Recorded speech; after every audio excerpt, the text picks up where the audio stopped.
Investing seems simple. You buy shares, wait, and watch your money grow. It's easier than ever. Just a few clicks on your phone and you're an investor. But if it's so straightforward, why do so many people lose money or quit altogether? The answer lies in how our brains work. Today, I'll take you through why this happens and how to keep your mindset in check and grow your wealth. Welcome to Sage Investing, bringing you timeless investing wisdom. If you're looking to improve your investing knowledge, make sure to subscribe and hit the like button if you found this useful. Let's start with a quick story.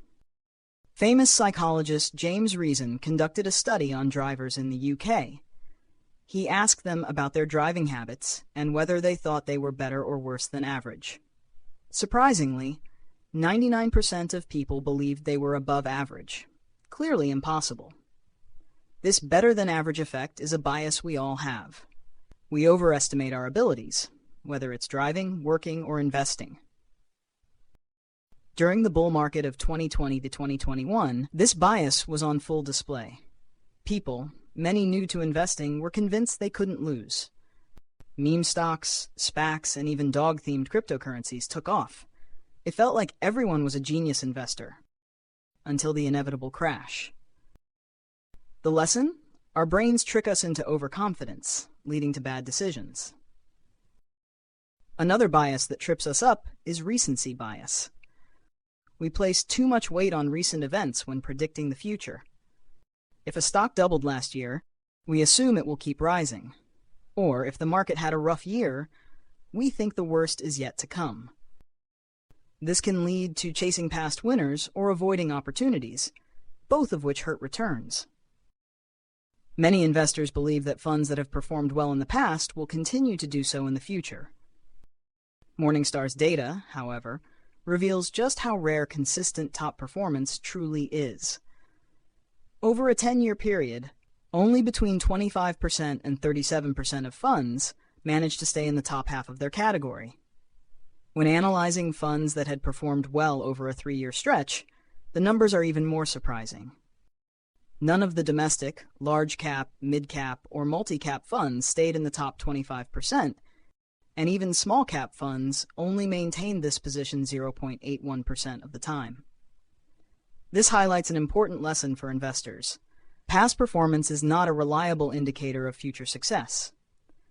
Even with access to vast amounts of data and sophisticated strategies, fund managers struggle to maintain their top rankings. This reinforces the notion that chasing past winners can be risky, as their future performance is often unpredictable. Then there's loss aversion, the tendency to fear losses more than we enjoy gains. If a stock you own doubles, you'll feel good. But if it halves, the pain will feel twice as strong. This bias often leads investors to make irrational decisions, such as selling winners too early, fearing that the gains might reverse, or panic selling during downturns, worried that losses will continue.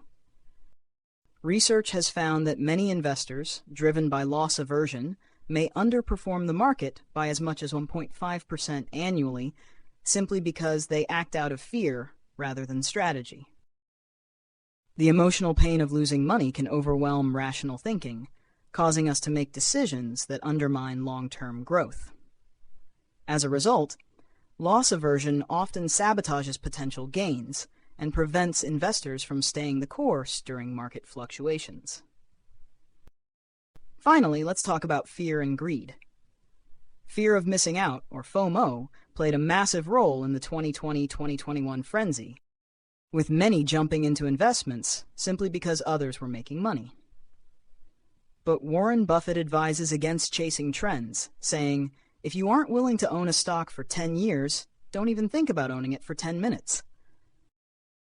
Similarly, Peter Lynch reminds us there's no rush. Great companies can still offer excellent returns even years after their IPO.